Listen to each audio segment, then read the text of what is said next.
আসসালামু আলাইকুম। আজকে আমরা ডিগ্রি নিয়ে আলোচনা করব। মানে ডিগ্রির একটি অনেক সময় অনেক স্টুডেন্ট দেখা যাচ্ছে ডিগ্রি বইয়ের সূচিপত্রে যায় কন্টেন্টস এর মধ্যে যায় খুঁজে পাচ্ছে না। ডিগ্রি কোথায়, ডিগ্রি কোথায়? তো আমরা এটা ভিন্ন নামে অনেক সময় ব্যবহার করা হয়, যেমন কম্পারিজন অফ অ্যাডজেক্টিভ। মানে কম্পারিজন অফ অ্যাডজেক্টিভ হলো অ্যাডজেক্টিভের তুলনা প্রকাশ। একটা ভালো, সেটা কেমন ভালো, ন্যূনতম ভালো, আরেকজনের থেকে ভালো, সবচাইতে ভালো, এরকম দুইটা তিনটা ডিফারেন্ট করার জন্য যে তুলনাগুলো প্রকাশ করা হয় সেটাই আমরা ডিগ্রি হিসেবে দেখি বা ডিগ্রিটা জানবো আজকে। ডিগ্রি শব্দের অর্থ হলো তুলনা। ডিগ্রি, ডিগ্রি অর্থ তুলনা। ডিগ্রিটা তিন প্রকার। তো আমরা একটু ভাগ করে লিখতেছি। পজিটিভ ডিগ্রি, পজিটিভ,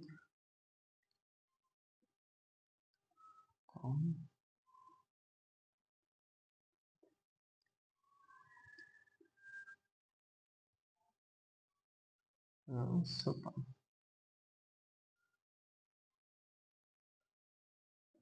এখন এই তিন ভাগে বিভাজন করে লেখার মূল কারণটা হলো যে আমরা যদিও এই ডিগ্রিটা ব্যবহার করব, এটা বাক্য সহ আমরা আজকে শেখার চেষ্টা করবো। এগুলো অনেকগুলো ওয়ার্ড মিনিং আছে এবং পজিটিভ ডিগ্রিটাকে কম্পারেটিভ করার কিছু নিয়ম বিধান আছে। সেই নিয়মের দিকে না যে আমরা সেন্টেন্সকে আজকে ফোকাস করার চেষ্টা করব। যেমন টল, টল মানে লম্বা, কম্পারেটিভ হবে টলার, ইয়ার যোগ হবে সুপারলেটিভে টলেস্ট,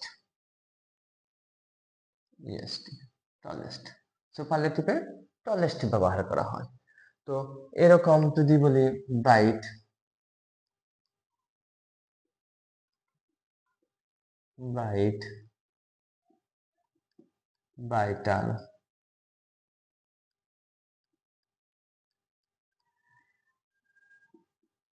ব্রাইটার, ব্রাইটেস্ট, ব্রাইটেস্ট। এখন শব্দ হলো এগুলা সাধারণত বাক্যের মধ্যে আমরা যখন কম্পারিজন তুলনা প্রকাশ করবো সেটা কিভাবে ব্যবহার হয়। যেমন তার আগে আমরা একটা ন্যূনতম একটা বাক্য দেখে নিচ্ছি। যেমন যদি বলা হয়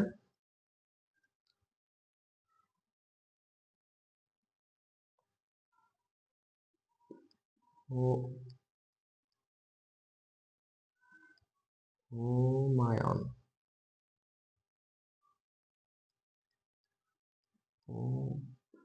Humayun is a tallest, tall boy, tall man। যদি বলা হয় যে হুমায়ুন একজন লম্বা মানুষ, এখানে এই বাক্যের মধ্যে এই অ্যাডজেক্টিভটাই ব্যবহার হয়েছে, কিন্তু এখানে কোনো ডিগ্রি ব্যবহার করা হয় না। যদি এইটাকে পজিটিভ হিসেবে ব্যবহার হয়, পজিটিভের আগে এবং পরে সবসময় অ্যাজ বসবে। এটা আমি দিয়ে দিচ্ছি, অ্যাজ বসবে, দুইটা অ্যাজ বসবে। যেমন হুমায়ুন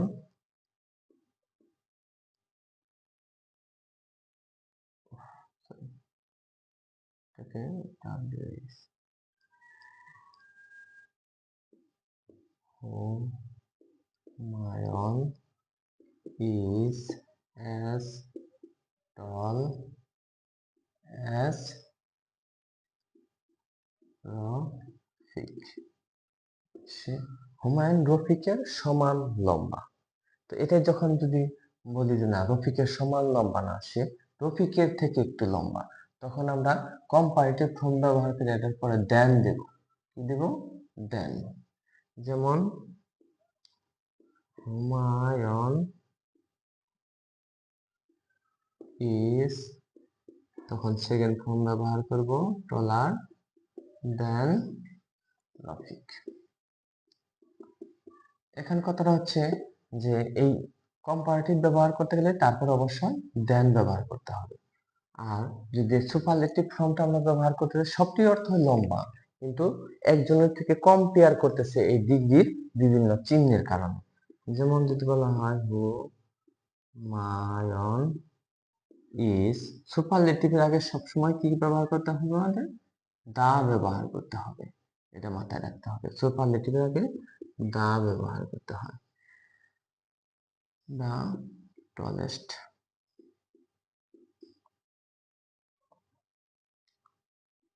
tallest in all, সকলের মধ্যে হুমায়ুন সবচেয়ে লম্বা বেশি। এই যে দা ব্যবহার করা হচ্ছে, এটা আমরা যখন বিভিন্ন মানে শিখতে চাই, যেমন ডেফিনিট আর্টিকেলের মধ্যে সুপারলেটিভ ফর্মের আগে দা বসে, তার একটা এক্সাম্পল হয়ে যায়।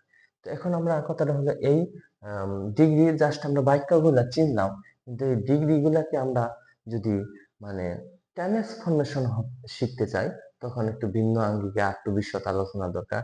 কিন্তু এই ডিগ্রিটার অনেক কিছু আমাদের জানার জন্য, যেমন এগুলা শুধু নিয়ম মানে তা না, যেমন এটা নিয়ম ছাড়াও দেখা যাচ্ছে কিছু পজিটিভ থেকে সুপারলেটিভ হয়। যেমন একটা শব্দ গুড, বেটার,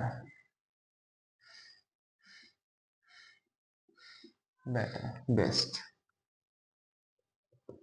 এরকম আমরা প্রথমত যখন একটা জিনিসকে অধ্যয়ন করতে যাব, অবশ্যই মানে ছোট থেকে বড় করতে যাব। আপনারা সবাই জানেন যে আমাদের মানে আমার যে চ্যানেলটার নাম হলো zero to infinity. Zero to infinity মানে শূন্য থেকে অসীম। আমরা যখন কোনো ডিফিকাল্ট বা ইজি টপিকসকে আন্ডারস্ট্যান্ড করতে যাব, বুঝতে যাব আর নিজের মধ্যে অ্যাচিভ করতে যাব পূর্ণাঙ্গ ভাবে, তখন আমরা ছোট থেকে যাওয়ার চেষ্টা করব। সহজ নিয়ম পদ্ধতিগুলো আমরা আগে পূর্ণাঙ্গভাবে কনসেপ্ট করব। যেমন এটা শেখার জন্য প্রথমে আমাদের অ্যাডজেক্টিভ শিখতে হবে, অ্যাডজেক্টিভ ওয়ার্ডগুলো শিখতে হবে। সেই অ্যাডজেক্টিভের ওয়ার্ডগুলো ধারাবাহিকভাবে কিভাবে পজিটিভ থেকে কম্পারেটিভ হয় এবং সুপারলেটিভ হয়, সেই ওয়ার্ডগুলো সরাসরি আমাদের স্পেলিং সহ শিখতে হবে। স্পেলিং সহ শিখার পরে পরবর্তীতে আমরা আসবো ডিগ্রির সেন্টেন্স বানানো, যেটা দ্বারা আমরা পজিটিভ বাক্য বানাবো, আমরা কম্পারেটিভ বাক্য বানাবো, সুপারলেটিভ। যখন আমরা পজিটিভ কম্পারেটিভ বাক্যগুলো চিহ্ন পূর্ণাঙ্গভাবে মানে শিখতে পারবো, পরবর্তীতে আমরা ডিগ্রি ট্রান্সফরমেশন করব। তো ডিগ্রি ট্রান্সফরমেশনের জন্য আমি সহজ একটা পদ্ধতি, মানে এটা অবশ্য বইয়ের মধ্যে এই পদ্ধতিগুলো থাকে না, তো আমি চেষ্টা করব যে নিজের মতামত থেকে একটা পদ্ধতি দেওয়ার জন্য। এর জন্য প্রথমে আমরা জাস্ট একটা শব্দই থাকবে আর আমরা দুইটা ব্যবহার করব। যেমন এই শব্দগুলোর জন্য দুইটা ভাগে ভাগ করব 6টা ওয়ার্ডের মাধ্যমে শব্দটা। যেমন নো আদার, নো আদার হলো very few, very few, then any other, R the superlative, R then most other, then most other, অথবা all any other, all any other, আরেকটা হলো one of the, one of the superlative। তো এই 6টা বাক্য আমরা আলাদা আলাদা মনে রাখবো। এটাকে নাম্বার 1 পজিটিভ 1 নাম্বার ধরবো, এই দুইটাকে আমরা 2 নাম্বার ধরবো, এটা 3 নাম্বার ধরবো। মানে পজিটিভ, কম্পারেটিভ, সুপারলেটিভ। এই পাশে আমরা এভাবে ধরবো, কম্পারেটিভ, সুপারলেটিভ। আমরা সব সময় যখন বাক্যের মধ্যে এই চিহ্নগুলো থাকবো, ট্রান্সফরমেশন করার জন্য বলবে, তখন আমরা যেমন দুইটা সুপারলেটিভ বাক্য আমরা লিখবো। যেমন যদি বলা হয় যে হি is the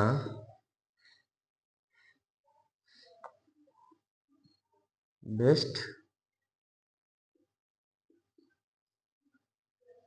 student in the class, সে ক্লাসের মধ্যে সবচেয়ে ভালো ছাত্র। আবার আরেকটা বাক্য যদি এরকম করে লেখা হয় যে এটাকে পজিটিভ করতে বলা হলো, পজিটিভ করতে বলা হলো। আরেকটা বাক্য হলো যদি বলা হয় he is one of the best boy,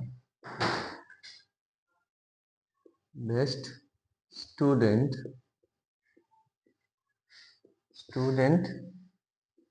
in the class. তো এখানে এই দুটো একই, কিন্তু একটু সূক্ষ্ম পার্থক্যটা আমি এখানে তুলে ধরছি, যেখানে ওয়ান অফ দ্য বেস্ট থাকবে, একটা হলো শুধু দা বেস্ট থাকবে। এই দুটাকে যখন আমরা করতে যাব, তো দুইটার অর্থটা কি, যে সে ক্লাসের মধ্যে একজন সবচেয়ে ভালো ছেলে, আর এটার শব্দের মিনিংটা হলো, সেন্টেন্সের মিনিংটা হলো সে একমাত্র সবচেয়ে ভালো ছেলে।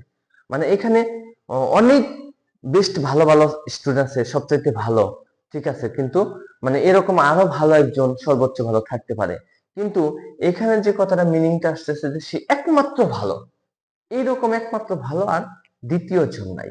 তো এটা যখন আমরা নেগেটিভ মানে করতে যাব, পজিটিভ করতে যাব, সেই পজিটিভ করার জন্য আমরা দুইটা ফর্মুলা নেব, যে এই ফর্মুলাটার জন্য নো আদার দ্বারা শুরু করব, যেমন no other, no other student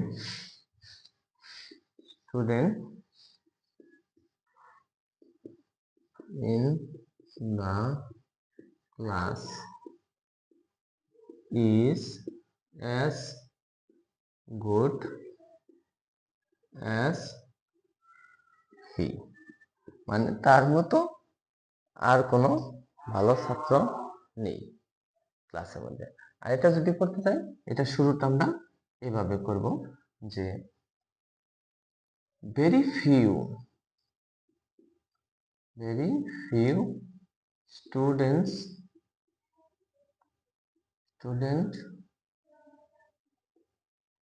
very few student in the class is as good as, মানে তার মতো, মানে খুব কম স্টুডেন্ট আছে তার মতো ভালো ক্লাসের মধ্যে। তো এই জিনিসটা হলো এরকম, যখন আমরা আবার এই নো আদার দ্বারা একটা বাক্য দেওয়া আছে, সুপারলেটিভ করতে গেলে আমরা শুধু দা মানে দা সুপারলেটিভ দেব, আর যদি ভেরি ফিউ দ্বারা কোনো পজিটিভ বাক্যকে আমরা ট্রান্সফরমেশন করতে চাই, এক কথায় এই 6টা শব্দ, মানে 6টা লাইন যদি আগে কেউ মেমোরাইজ করে নেয় পূর্ণাঙ্গ ভাবে, আশা করি যে সে মানে যদি মোটামুটি ডিগ্রি বুঝে বা ডিগ্রির বাক্যগুলোকে চিনে, সে আর কি করবে না, সেটা মিস করবে না। তো এই ডিগ্রি মানে পূর্ণাঙ্গ, মানে যে কোনো, মানে দেখা যাচ্ছে সব সেন্টেন্স গুলা আমাদের সামনে চোখের সামনে আসে না, বা আমরা পড়ে থাকি এরকম না, পরীক্ষার সময় দেখা যায় যে মিলে না, কিন্তু অবশ্যই অবশ্যই মাস্ট, মানে আমি চ্যালেঞ্জ করে বলতে পারি যে আপনারা যখন মানে প্রশ্ন হাতে নেবেন, যদি ডিগ্রির কোনো বাক্য থাকে, তাহলে এই 6টা শব্দের চিহ্ন আপনারা অবশ্যই অবশ্যই পাবেন। এই 6টা শব্দের চিহ্ন চিনলেই যে এটা থাকলে এটা হবে, এটা থাকলে এটা হবে, মানে এই জাস্ট ফলোটা বারবার 3বার লিখবেন প্রথমে, তারপর বারবার পড়বেন, এবং আপনি বইয়ের সাথে মিলে বিভিন্ন এক্সাম্পল গুলোর সাথে মিলে যখন দেখবেন, আমি আশা করি যে আপনি অবশ্যই পাবেন। তো ধন্যবাদ, পরবর্তীতে আরো বিশদ এক্সাম্পল নিয়ে আলোচনা করার চেষ্টা করব। Thank you so much everybody, আসসালামু আলাইকুম।